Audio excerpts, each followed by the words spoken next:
So, ayan guys, good afternoon. Naimbitahan tayo ni Meta sa Ads on Reels. Kahit 1K followers pa lang tayo. So, ayan guys, kung napapansin nyo. So, bibigyan ko kayo ng konting tips para invite din kayo sa Ads on Reels. So, ganito lang gagawin nyo guys. Unang-una, makipag-engage kayo. Tapos, pangalawa, huwag kayong mag-upload ng hindi nyo video yung kukuha kayo sa ibang platform kasi madedetect ni Meta yan. At pangatlo, lalo sa mga music, yung background. What the fuck?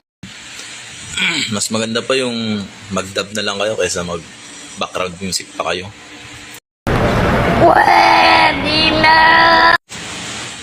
Guys, huwag nyo